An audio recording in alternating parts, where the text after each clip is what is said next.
What's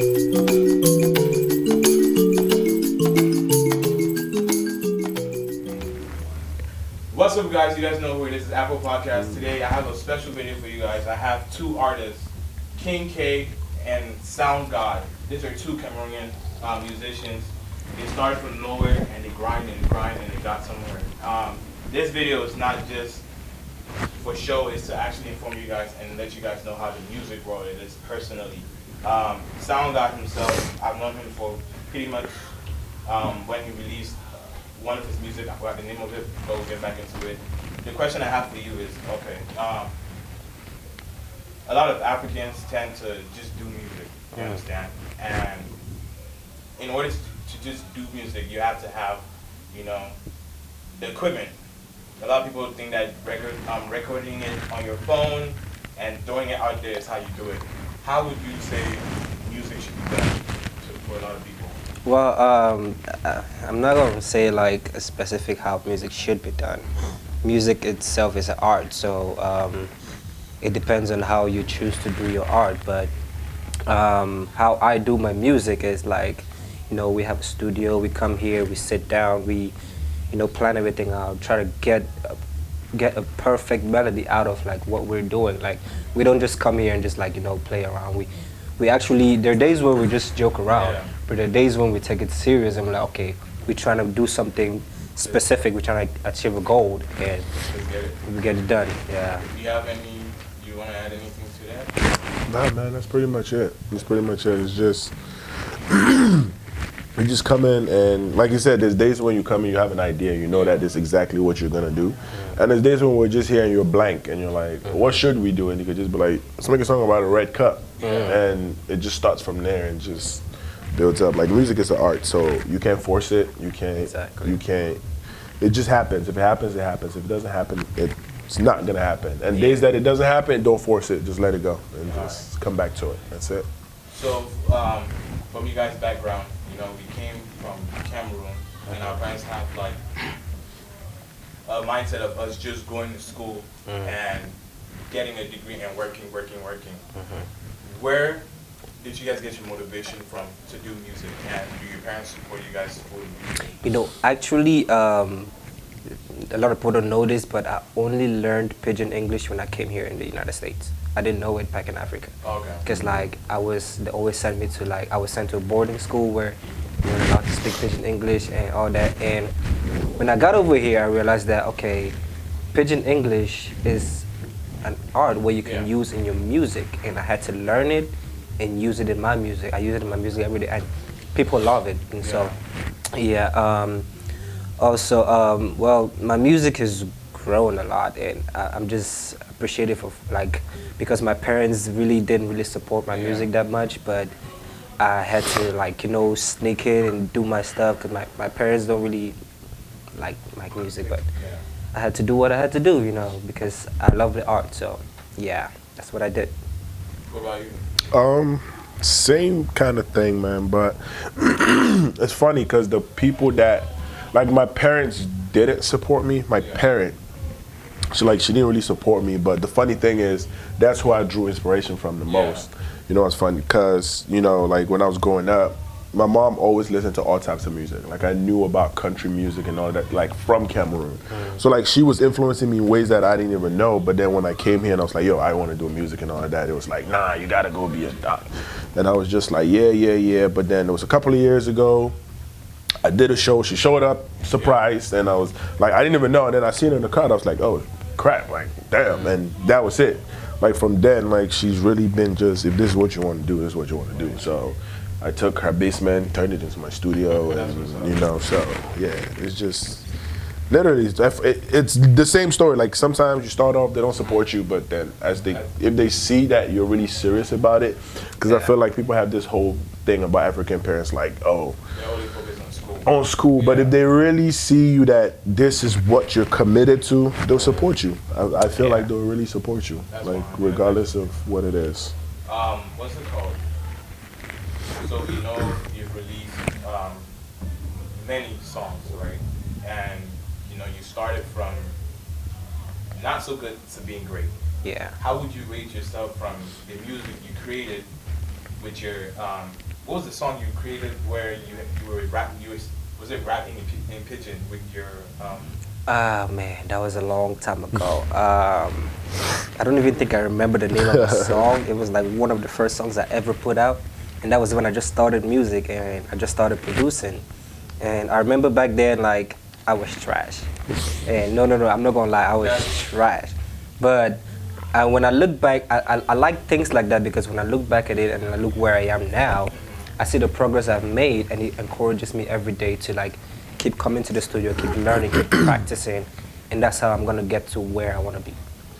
And yeah, that's what I do every day. I just come into the studio and I practice. Yep, until yeah. Yeah, he be in the studio too much, bro. Like I be trying to chill sometimes. Just do this here every day, bro. So, but you need that sometimes, you know, like you need people like that push you to be like. If I see that, I'm like, I need to be in the studio, you know what I mean? Because there was a point where, you know, I really didn't feel like doing the music anymore, but then it was like, he came around and it was like, you see that work ethic and it's like, bro, like, just do it. Like, just do it. Like, even if you don't want to do it, like, just do it. Yeah. Like, even if there's days that you don't want to literally do it, you just be down here just making some type of beat. Yeah. But at least he's done something that day, you get. So it's like, you just got to do it. You just need people around you that push you to want to do it. So it's like, that's literally. So you were part of the group called Legacy, right? Mm-hmm. Tell me how it was working with them, basically. Legacy was good. I was actually like one of the people that started it, and literally it was just, yo, let's do this where, because if you think about it, a bunch of people, especially Cameroonians. It's like Cameroonians can't work together. If you listen to anybody that says anything about Cameroonians, it's like, yo, for some reason they can't work together. And like, I sat and I was like, yo, but we legit could if we wanted to. So that's what Legacy was. It was just this group that is gonna do music, we're gonna do movies, we're gonna do, like, we're just gonna be this powerhouse that does everything. Literally like everything, and everybody's just gonna say like, oh yeah, like, they're actually working together and it's working. And when we started, it actually was, you know what I'm saying? That's where a bunch of people know me from. Yeah. And that, so we started that, it was really cool, but then after a while, you know, not to say Cameroonians can't work together, but you start clashing, like ideas start clashing, you know what I mean? And if you're not on the same page, it's not gonna work. So it was just a couple of people were not on the same page, a couple of people didn't wanna do certain things or look at certain things certain ways, so that just didn't work out, and I just had to step aside and be like, okay, look, music is what I really like to do, so I'm gonna step back from that and just focus on the music, which is what I did, and created our label right now, which is VMG. Yeah, so we started that like once I took a step back from Legacy, but Legacy was cool, man. Like, it was so much fun, like coming up with ideas, skits. Like, I actually saw some of the skits. It was pretty fun. You know, like all of them skits, bro. Like, I learned to edit and shoot and all of that stuff. Like, we was doing all of that stuff like by ourselves. You know what I mean? So I learned how to do all that stuff, but it was really great, and it taught me a bunch of stuff that I use to be like, okay, this is how I'm gonna run this. Like this label that we have going on. But Legacy was cool, man. It was fun. Like, shout out to everybody at Legacy, bro. So after leaving Legacy, because you were in the music department, so how many songs have you released lately after you left Legacy? After leaving Legacy, I released a couple of singles. I released a mixtape, CFE Volume 1. I released I think CFE Volume 1, I released a single, Les Moi, I released Zengale, released a couple singles, like after that. So it's basically I released a body of work, a mixtape, a couple of singles, couple of videos, and I just took like a long hiatus, like just a break from that. Are you gonna, since you've released all those songs, are you gonna create an album with that, or are you just gonna try and create it fresh new? Yeah, it's just fresh stuff. Like all of that stuff, we're just gonna, there's no need to bring back that, you know what I'm saying? Like with the amount of music we're creating right now, there's no need to go and try to bring back old stuff. Like, nah, we're just gonna keep focusing on the energy we got right now and just go from there. So recently you guys came out with a a new song that I actually love. Like, it's actually good. Thank you, it's thank called you. Expensive Shit. It's on iTunes, YouTube, Spotify, anywhere you can find it. Yeah. Just download it, support this guy that's actually doing something.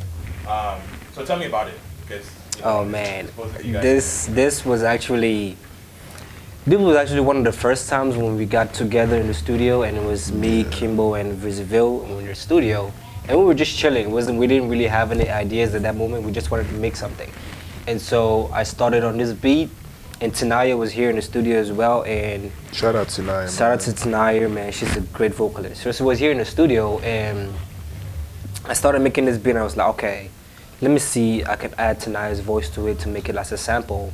I added Tanaya's voice, and then we were just really playing around, and this idea just came about me for expensive shit, and I just recorded the chorus, and after I recorded the chorus, everything just get flowing. Like, he just came, recorded his part, Viziville recorded his part, and after that it was done. Like, we just, yeah, it was magic. It was magical.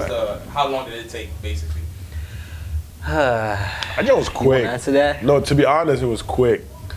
You know what I mean? Like, it was quick. That's what I'm saying. Like, some days it just it's just there. It flows. It just flows. Some days it's not. But that day, like, I remember, because we had actually finished working on one of Tinaya's songs first.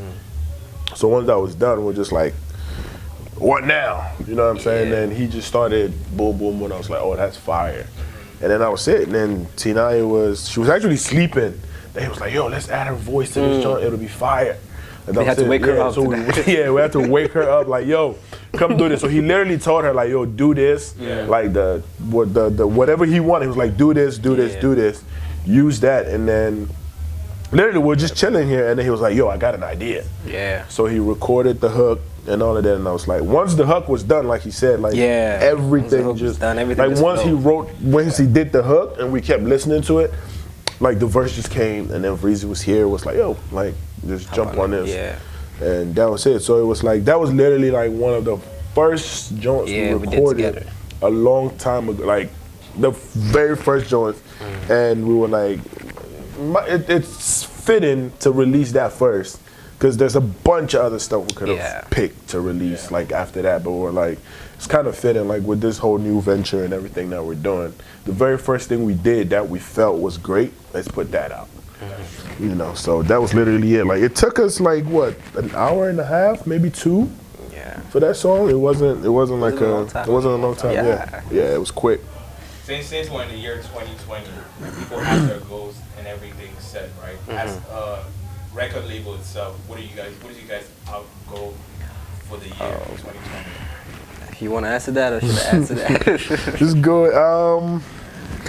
Our goal is, first of all, VMG is an independent label. So we're not getting backing from anybody else. Like, this is all us. This is like, everything we're doing is independent. But it's funny you said 2020, because like his project is about to drop. It's called 2020 Vision. And it just kind of like emulates everything we're trying to do. Because even if you go on social media, everybody's talking about 2020 vision and like 20, because everybody has that vision. So it's what we're trying to do. We're just trying to make a statement, like, yo, what we're here to do, like, it should be clear. Like, it's clear what we're trying to do here. Exactly. It's just to put out good music and show people that, yo, Cameroonians really can work together. And we can put out some dope shit. Dope music. And like, literally, we just want to put out the best music. Like, literally. And we're gonna do everything we can to do that. Like, it's like, I can almost guarantee you're not gonna get a whack song from us when we release it. Like, I guarantee it. Like, guarantee.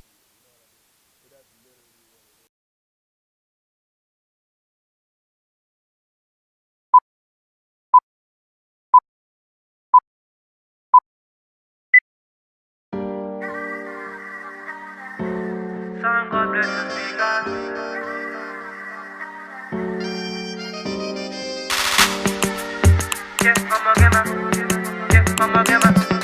Kingk.